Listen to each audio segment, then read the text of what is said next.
kita harus menyadari bahwasanya kita sudah hidup di akhir zaman. Jadi kita sekarang bukan hidup di pertengahan zaman, Pak. Enggak. Kita sekarang hidup di akhir zaman. Ya. Kita hidup di masa-masa yang banyak sudah terbukti tanda-tanda kiamat kecil itu.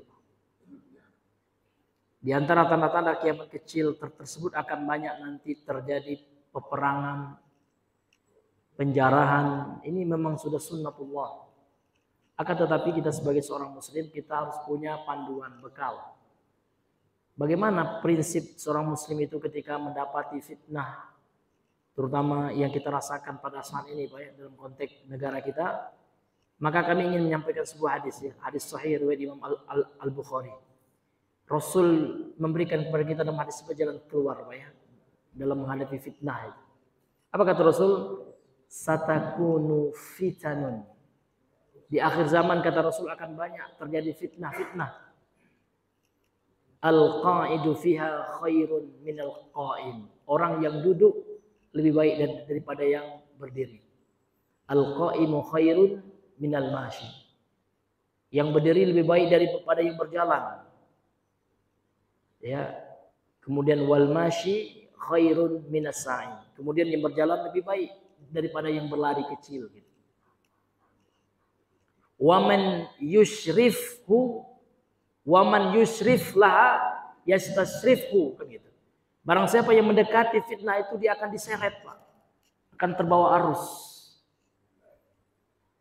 Waman wajada minhu malja'an aw ma'adzan falya'udz bihi. Barang siapa yang punya tempat atau menemui tempat perlindungan, pergi jauhi fitnah itu.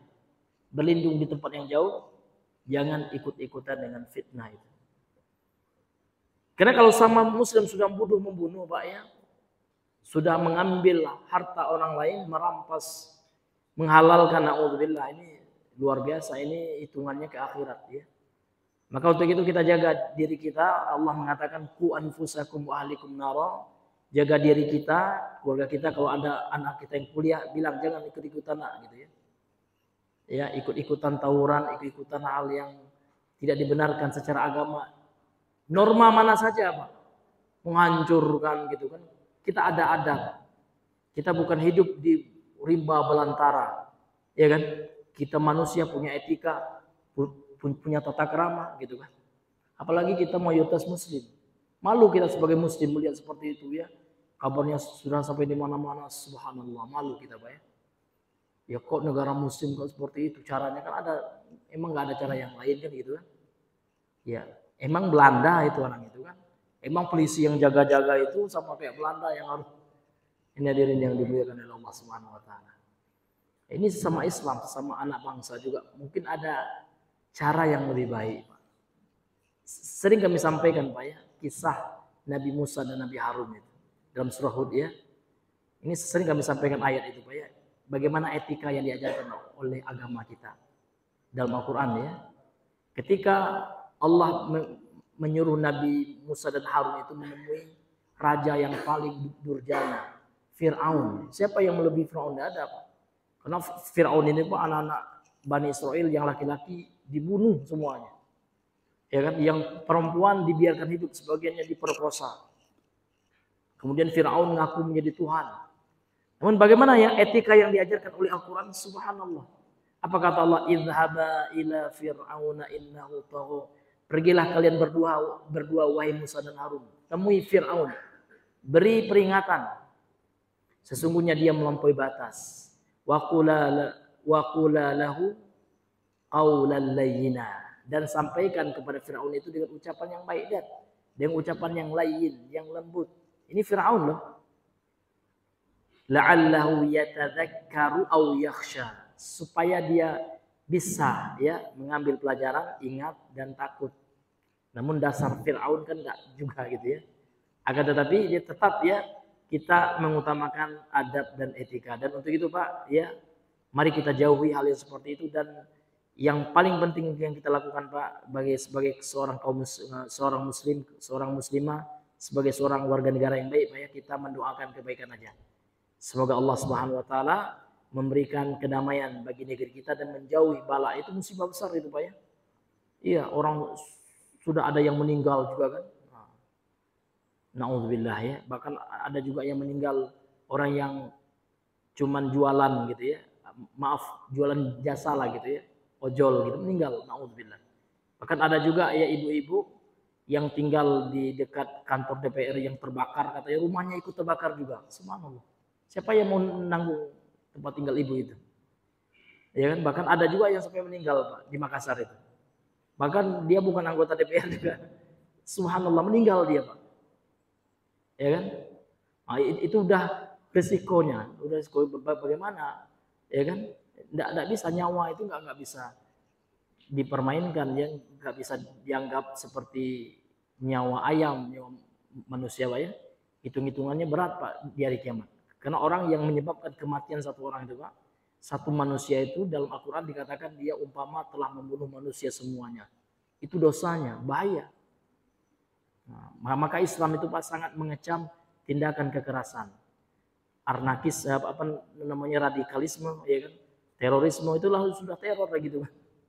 Ini hadirin yang dimuliakan oleh Allah, mudah-mudahan Allah berikan yang terbaik, ya kan, kepada negeri kita ini hadirin yang dimuliakan oleh Allah SWT. Kita masih alhamdulillah Pak ya, tinggal di Indonesia ini. Indonesia ini tidak sediktator Korea Utara. Sempat di Korea Utara kita mati kita gitu kan. Masih alhamdulillah gitu. Karena umat Islam itu Pak rahmat. Nggak ada umat Islam itu menyebabkan kehancuran, kebisingan, kebakaran. Enggak. Islam itu diturunkan rahmatan, rahmat. Lihat Nabi Pak ya, Nabi mau dibunuh, ya kan? Nabi tidak membalas. 13 tahun Nabi di kota Makkah Pak. Nabi diintimidasi, Nabi dicaci, dihina, ya kan? Diusir, subhanallah, dituduh gila, penyair. Ya kan? Bahkan Nabi mendoakan kaumnya. Seperti orang Taif yang melempari beliau sampai berdarah-darah gitu kan. Tidak ada Nabi balaskan seperti itu. Itulah akhlak Islam yang sekarang itu Pak kita miris sekali Pak ya. Yang itu sudah mulai ya hilang. Seolah-olah tidak ada solusi lain Pak ya. Padahal ya mengingkari kemungkaran dengan kemungkaran itu mungkar. Ini hadirin yang dimuliakan oleh Allah. Maka kita inginkan damai Pak ya. Kita ingin damai, kita ingin rukun kan gitu Pak ya. Itu yang kita inginkan, damai kita, ya kan. Kalau seandainya ada yang korupsi, serahkan kepada penegak hukum, gitu kan. Nah, ini hadirin yang, ini penegak hukumnya kan nggak bisa gini. Ya, dia nanti di akhirat mempertanggung jawabkan, ya kan. Susah kita nak semua nak harus, ya kan. Kita kontrol semua sehingga akan hilang stabilitas negara. Maka kita sebagai ahlu sunnah Pak ya, wal jamaah, ya sangat mengedepankan kedamaian, berdamai ya. Itu hadirin yang dimuliakan oleh Allah. Dan kita mengecam keras tindakan anarkis dari siapa saja, dari golongan mana saja, yang namanya tindakan kekerasan Pak itu tidak dibenarkan dalam sudut pandang manapun. Dalam sudut pandang agama tentu tidak ada ya, tidak dibenarkan itu. Terutama dalam sudut pandang Islam dan dalam manhaj salaf ya, bahkan dalam manhaj salaf itu Pak, fatwa ulama salaf kontemporer semuanya sepakat. Ya walaupun di negara kita secara konstitusi kan dibolehkan, namun ada catatan juga damai kan. Sekarang tidak ada damai lagi. Dalam manhaj salaf ya, dalam perspektif manhaj salaf, fatwa ulama salafi internasional seperti Syekh Ibnu Utsaimin, Syekh bin Baz semuanya sepakat. Demon itu tidak boleh. Nah, kalau di negara kita kan demon boleh, tapi ada catatannya. Tidak sampai membakar rumah orang. Tidak. Ini sudah membakar rumah orang tidak bertentangan dengan agama dan dengan konstitusi negara kita. Dan tidak ada yang membenarkan satupun itu Pak. Nah ini Bapak Ibu yang Allah muliakan. Maka bagaimana sikap kita Pak? Mendoakan. Kita doakan aja Pak.